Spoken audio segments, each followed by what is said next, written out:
Welcome back dear students 17वीं video के साथ में। तो देखिएगा, पिछली वीडियो में हमने आपको कृत्तिका के कार्य और माइटोकॉन्ड्रिया के इतिहास, परिभाषा और संख्या के बारे में बताया था।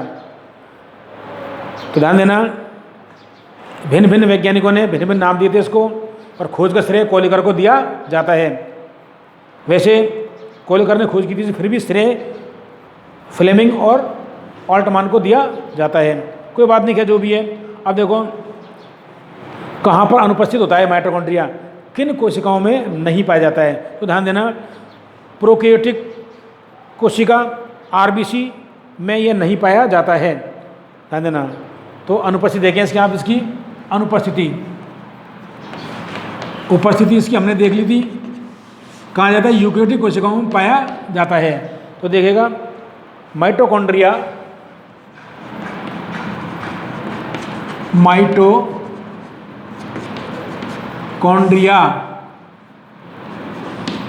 प्रोकैरियोटिक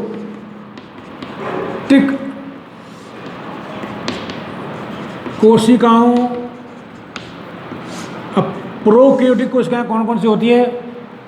जीवाणु, नील शैवाल और माइकोप्लाज्मा। प्रोकैरियोटिक कोशिकाओं और आरबीसीज, रेड ब्लड कार्पसल्स, लाल रक्त कणिकाएं क्या होती हैं? आरबीसीज में नहीं पाया जाता है, में नहीं पाया जाता है, नहीं पाया जाता है। ध्यान देना, प्रश्न पूछ लिया जाता है, कभी से प्रश्न आ जाते हैं और बिल्कुल सिंपल प्रश्न है और आप गलत हो जाते हैं अच्छे से। अच्छे सूरमा चूरमा खाते रह जाते हैं परीक्षा में। पूछ लिया कि माइटोकॉन्ड्रिया निम्न में से नहीं पाया जाता है। अब आपको क्या ऑप्शन दे दिए? जैसे ध्यान देना, आपको दे दिया जीवाणु, पहला ऑप्शन। दूसरा दे दिया आपको, ये दे दिया आपको शैवाल। तीसरा दे दिया आपको, ध्यान देना, जैसे कोई पादप दे दिया, मतलब पादप।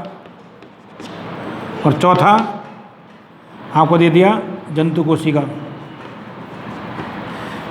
जंतु कोशिका। ये लो, अब दो आंसर।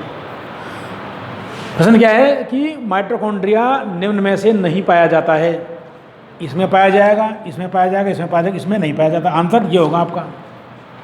क्या है? प्रोकैरियोटिक कोशिका है, जीवाणु नहीं है क्या? तो ऐसे प्रश्न आते हैं, वहाँ अच्छे सूरमा चूरमा नजर आते हैं। जिसको कंसेप्ट क्लियर होगा वो सही करके आएगा। ध्यान देना आप। तो यदि एक कोशिका में, ध्यान देना, एक कोशिका में एक से अधिक माइटोकॉन्ड्रिया पाए जाते हैं तो उनको क्या कहा जाता है? प्रश्न आते हैं कई बार। एक कोशिका है, चाहे जंतु कोशिका हो या पादप कोशिका हो या कवक कोशिका हो या शैवाल की कोशिका हो। ध्यान देना, एक होता है नील शैवाल, प्राचीन शैवाल है, एक शैवाल पादप में करते हैं हम। तो ध्यान देना, एक कोशिका में चाहे जंतु कोशिका हो, चाहे पादप कोशिका हो या कवक कोशिका हो, यदि उसमें कोई कोशिका है उसमें एक से अधिक माइटोकॉन्ड्रिया पाए जाते हैं तो उन्हें क्या कहा जाता है? तो उन्हें कहा जाता है कॉन्ड्रियोसोम। तो ये भी लिख लो आप।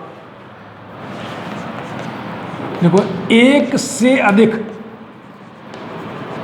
ये एक मिनट देखो, देखो एक कोशिका में, ये देखो आप, एक कोशिका में, एक कोशिका में, एक कोशिका में एक से अधिक, एक से अधिक माइटोकॉन्ड्रिया पाए जाते हैं। एक से अधिक माइटोकॉन्ड्रिया, एक कोशिका में एक से अधिक माइटोकॉन्ड्रिया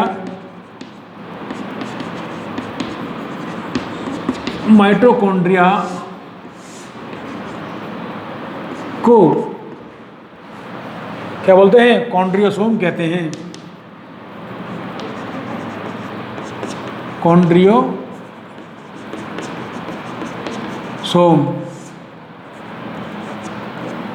कॉन्ड्रियोसोम कहते हैं कि एक से अधिक माइटोकॉन्ड्रिया हैं तो उन्हें क्या बोलेंगे, कॉन्ड्रियोसोम। अब देखिएगा आकार में कैसा होता है ये, तो कहने का मतलब एक कोशिका में एक से अधिक माइटोकॉन्ड्रिया उपस्थित होते हैं तो उसे कॉन्ड्रियोसोम कहते हैं। आगे देखिएगा, अब आता है आकार, ध्यान दीजिएगा ये आकार में कैसा होता है। तो आप देखिएगा आकार और आकृति में, आकार से मतलब होता है माइटोकॉन्ड्रिया 1.0 से 4.1 माइक्रोमीटर व्यास लंबी और 0.5 से 1 माइक्रोमीटर व्यास बड़ी होती है। तो ध्यान देना आकार के अंदर, आकार देखें इसका, आपको किताब में दे रखा है कि माइटोकॉन्ड्रिया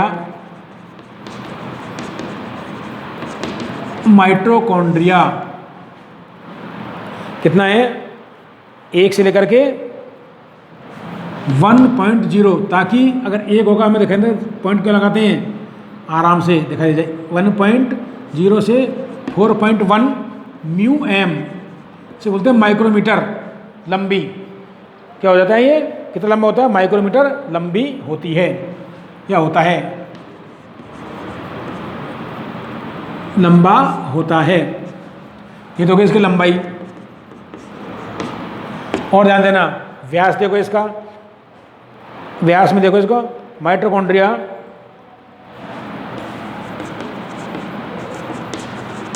माइटोकॉन्ड्रिया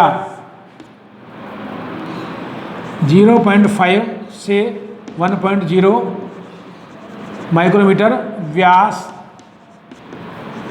का होता है, का होता है। आकृति कैसी होती है इसकी देखो, आकृति में कैसे दिखाई देता है। तो देखो आकृति, माइटोकॉन्ड्रिया की आकृति बदलती रहती है, मतलब फिर भी यह तस्तरीनुमा, बेलनाकार या छड़नुमा होता है। माइटोकॉन्ड्रिया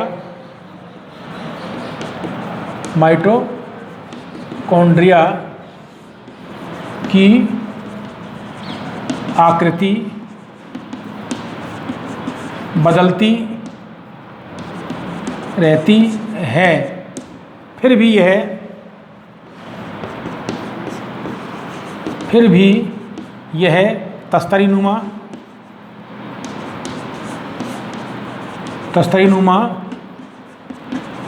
बेलनाकार होता है। कैसे होता है, तस्तरीनुमा बेलनाकार होता है। तो माइटोकॉन्ड्रिया का व्यास 1.0 से 4.1 माइक्रोमीटर लंबा, वो माइटोकॉन्ड्रिया की लंबाई, 1.0 से 4.1 या 4.1 माइक्रोमीटर लंबा, और व्यास होता है इसका 0.5 से 1.0 माइक्रोमीटर व्यास, मोटा होता है। अब आता है आकृति में कैसे दिखाई देता है ये, तस्तरीनुमा या छड़ाकार या फिर बेलनाकार दिखाई देता है। तो ऐसा ये माइटोकॉन्ड्रिया होता है। अब आता है माइटोकॉन्ड्रिया की संरचना, देखिएगा लंबाई हो गई, आकृति हो गई, परिभाषा हो गई, इतिहास हो गया, और उपस्थिति हो गई, अनुपस्थिति हो गई। अब आती है इसकी संरचना। माइटोकॉन्ड्रिया की संरचना, यदि हम देखेंगे माइटोकॉन्ड्रिया को तो आपको ये जूते लाइक या चप्पल लाइक दिखाई देगा।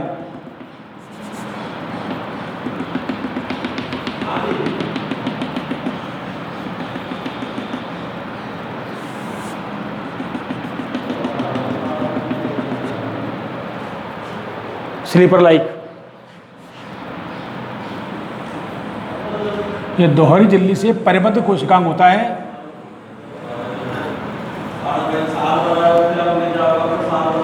तो ये स्लीपर लाइक दिखाई देता है, ध्यान देना।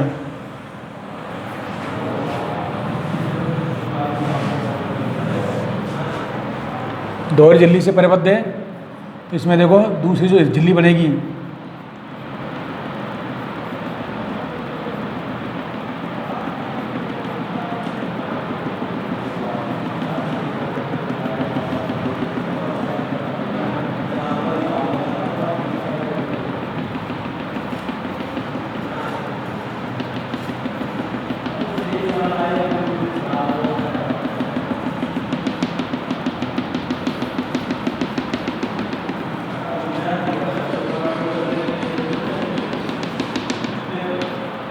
इस टाइप स्ट्रक्चर इसका देख लीजिएगा, इसको हम रूप दे देते हैं।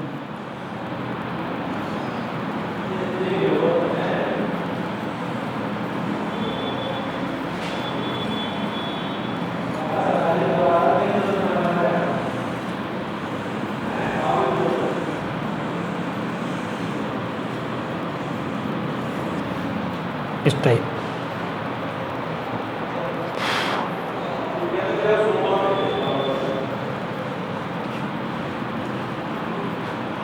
ये होती है बाह्य झिल्ली, बाह्य झिल्ली, और ये होती है आंतरिक झिल्ली,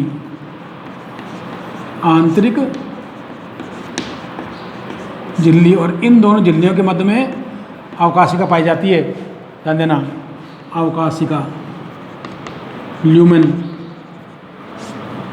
इसकी जो आंतरिक झिल्ली होती है वो अंतर्वलित होती है, और आंतरिक झिल्ली जो वलन पाए जाते हैं वो कहलाते हैं क्रिस्टी, क्रिस्टी। और क्रिस्टी पर ये रैकेट लाइक स्ट्रक्चर पाई जाती है, इसे बोलते हैं F1 पार्टिकल, F1 कण या ऑक्सीसोम, ऑक्सीसोम। और जो ये भाग पाया जाता है इसके अंदर, इसे बोलते हैं मैट्रिक्स, अधात्री मैट्रिक्स, ध्यान देना। और इसमें आपको वर्तुलाकार डीएनए, वर्तुलाकार डीएनए पाए जाएंगे, और इसमें 70S राइबोसोम भी पाए जाएंगे, राइबोसोम 70S, ध्यान देना, 70S राइबोसोम। और देखिएगा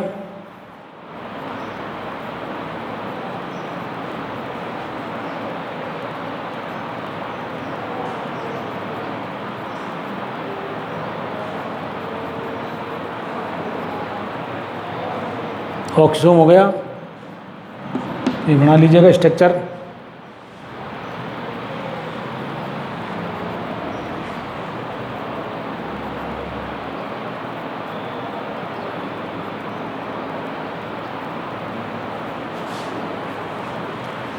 तो माइटोकॉन्ड्रिया की संख्या जाना, कुछ कोशिकाओं में 50,000 से 50 लाख तक होती है इनकी संख्या, 5 लाख तक, सॉरी, मतलब 5 लाख तक हो सकती है एक कोशिका में इनकी संख्या। तो आप देखिएगा, देखो सबसे पहले माइटोकॉन्ड्रिया दोहरी झिल्ली से परिबद्ध कोशिकांग होता है, मैंने आपको बताया था, ध्यान देना।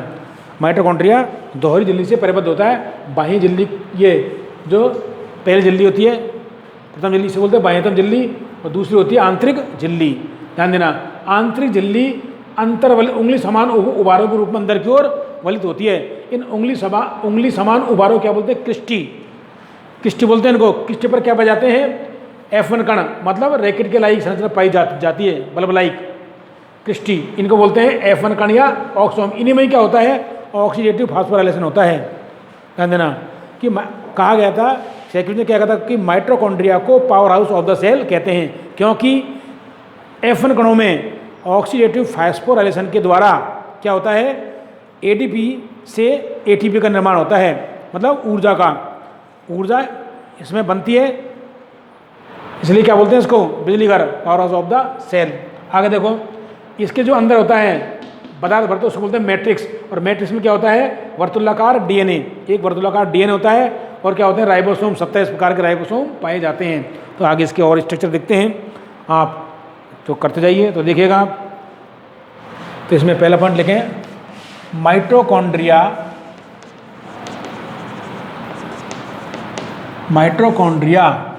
हमें पहले दिखा चुका है इसको। माइटोकॉन्ड्रिया दोहरी झिल्ली युक्त संरचना होती है। कैसे होती है? दोहरी झिल्ली युक्त, दोहरी झिल्ली युक्त संरचना होती है। तो उसमें जो पहली झिल्ली होती है, बाएं तरफ झिल्ली देख लो, पहले देखो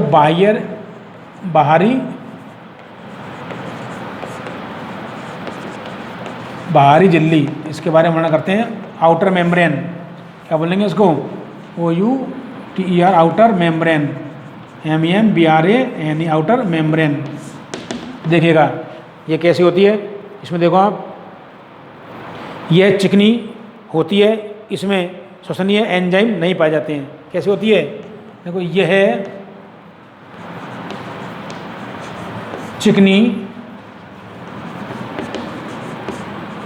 होती है, बिल्कुल अटूट चिकनी होती है और अटूट होती है।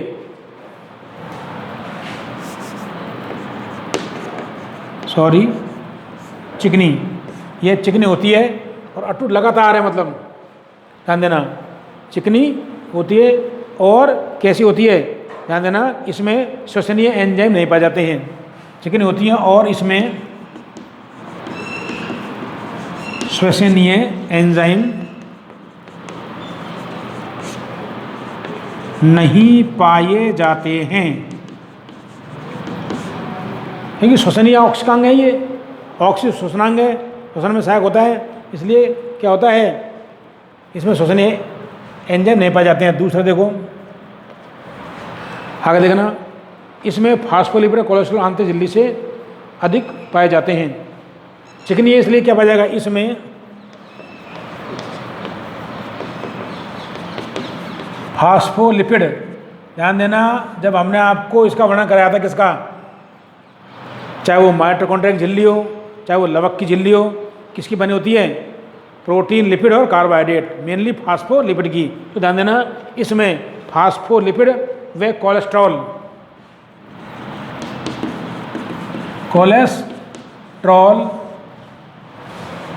आंतरिक झिल्ली से अधिक पाए जाते हैं। कोलेस्ट्रॉल, फास्फोलिपिड एवं कोलेस्ट्रॉल आंतरिक झिल्ली से अधिक पाए जाते हैं। क्या पाए जाते हैं बेटा, इसमें फास्फोलिपिड व कोलेस्ट्रॉल आंतरिक झिल्ली से अधिक पाए जाते हैं। तो ये वाली है, बिल्कुल चिकनी होती है। अब देखो ध्यान से, अधिक पाए जाते हैं। माइटोकॉन्ड्रिया की अवकाशिका, जो बाह्य झिल्ली और आंतरिक झिल्ली की जो मध्यम होती है, ये क्या कहलाती है, माइटोकॉन्ड्रियल अवकाशिका। यह अवकाशिका खाली स्थान होता है ये, तो ध्यान देना, माइटोकॉन्ड्रिया की अवकाशिका को ध्यान देना।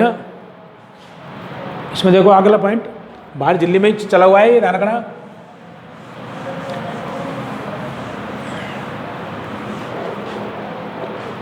आगे देखिएगा, माइटोकॉन्ड्रियल अवकाशिका या माइटोकॉन्ड्रिया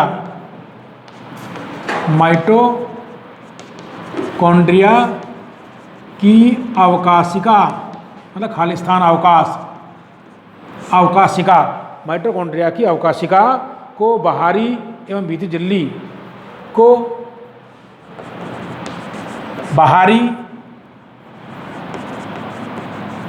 झिल्ली एवं आंतरिक झिल्ली,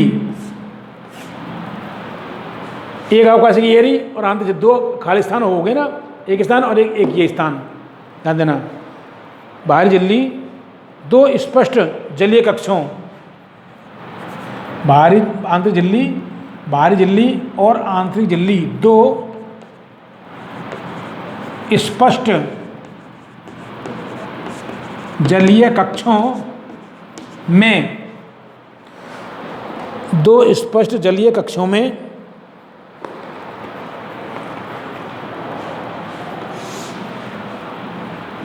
विभाजित करती है,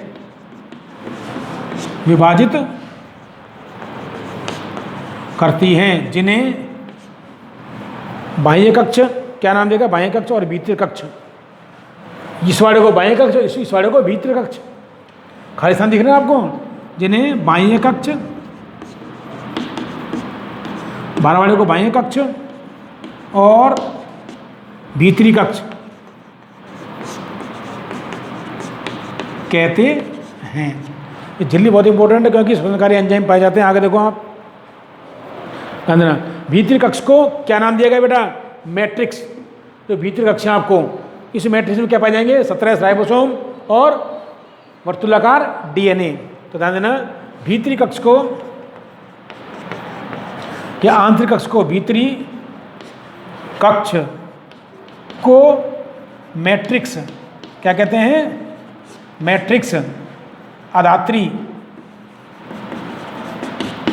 कहते हैं। ध्यान देना। तो देखिएगा, माइटोकॉन्ड्रिया की जो बाह्य झिल्ली होती है, यह चिकनी होती है, फास्फोलिपिड और कोलेस्ट्रॉल अधिक मात्रा में पाए जाते हैं आंतरिक झिल्ली की तुलना में। ध्यान देना, अब बाह्य झिल्ली और आंतरिक झिल्ली के मध्य में अवकाशिका पाई जाती है। ध्यान देना, अब इस अवकाशिका को बाह्यतम कक्ष, इस वाले को बाह्य कक्ष, और इसे क्या कहेंगे? सॉरी, यहाँ से ये हो जाए आंतरिक कक्ष या भीतरी कक्ष। आंतरिक कक्ष एक कक्ष होगा, एक ये हो गया। जलीय कक्ष होते हैं जिसमें जलीय पदार्थ या द्रव्य पदार्थ भरे होते हैं। तो देखो, मैट्रिक्स कहते हैं। अब देखिएगा आप ध्यान से, इसको आगे देखिएगा। बाहरी झिल्ली माइटोकॉन्ड्रिया की बाह्य परत सीमा बनाती है। ये क्या बनाती है? बाह्य परत सीमा बनाती है। इसमें देखो,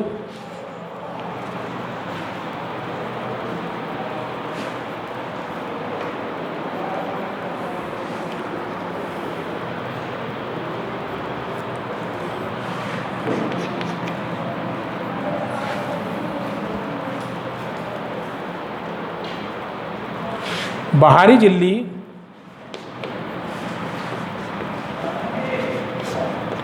माइटोकॉन्ड्रिया की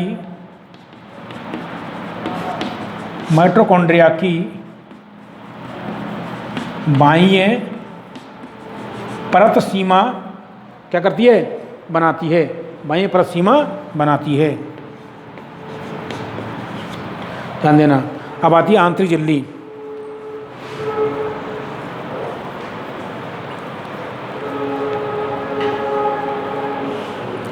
अब देखिए बेटा, आंतरिक झिल्ली के बारे में हम अध्ययन करते हैं।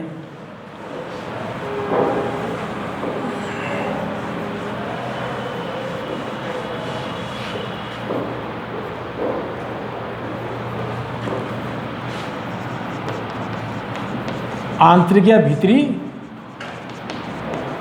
झिल्ली, इनर मेम्ब्रेन, इनर मेम्ब्रेन।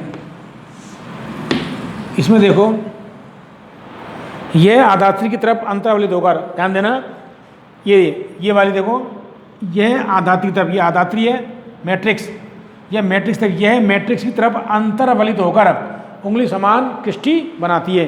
ये किष्टि होते हैं उंगली समान। तो देखो इसमें देखो, यह है मैट्रिक्स की तरफ अंतर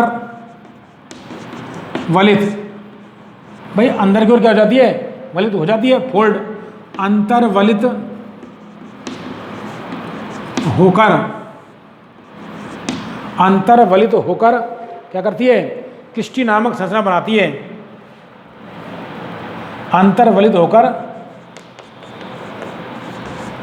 किष्टि नामक संरचना बनाती है।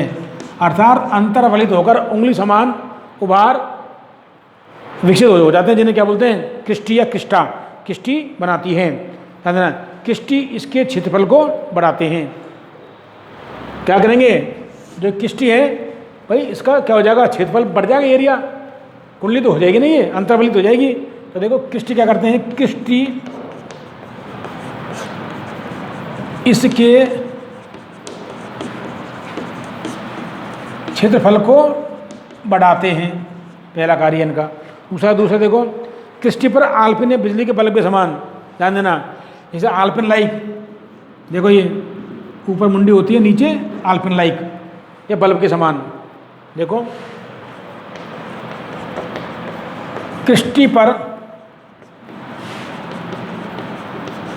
ऑलपिन या बल्ब के समान, ऑलपिन या बल्ब के समान संरचना पाई जाती है, संरचना पाई जाती है, जिन्हें F1 पार्टिकल,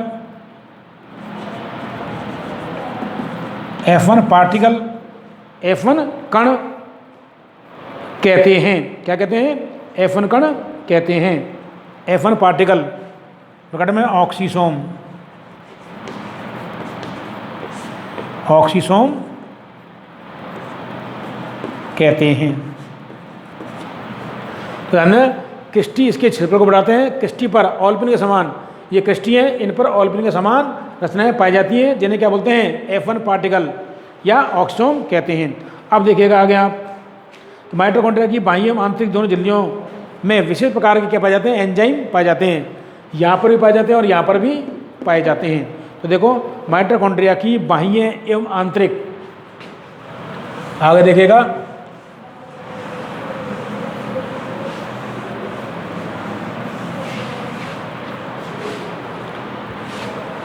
अगला पॉइंट देखो, माइटोकॉन्ड्रिया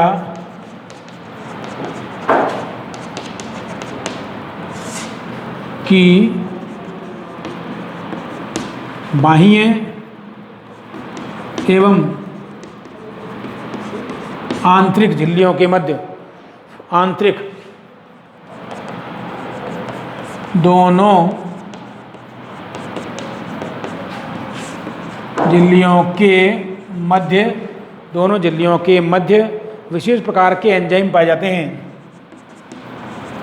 क्या पाए जाते हैं? विशेष प्रकार के एंजाइम पाए जाते हैं। मतलब बाह्यतम झिल्ली और आंतरिक झिल्ली, दोनों झिल्लियों के मध्य में विशेष प्रकार के एंजाइम पाए जाते हैं। ध्यान देना। आगे देखा, माइटोकॉन्ड्रियल मैट्रिक्स में माइटोकॉन्ड्रियल मैट्रिक्स में क्या पाए जाते हैं? 70S राइबोसोम और एक वृत्ताकार डीएनए अणु होता है। ध्यान देना, माइटोकॉन्ड्रियल मैट्रिक्स में क्या पाया जाता है? एक वृत्ताकार डीएनए अणु, ये रहा मैट्रिक्स में एक वृत्ताकार डीएनए अणु और 70S प्रकार के राइबोसोम पाए जाते हैं। 70S प्रकार के राइबोसोम पाए जाते हैं। ये राइबोसोम क्या कार्य करते हैं? जो प्रोटीन संश्लेषण के आवश्यक घटक होते हैं। ये राइबोसोम प्रोटीन संश्लेषण के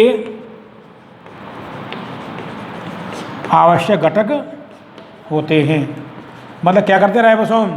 प्रोटीन संश्लेषण का कार्य करते हैं।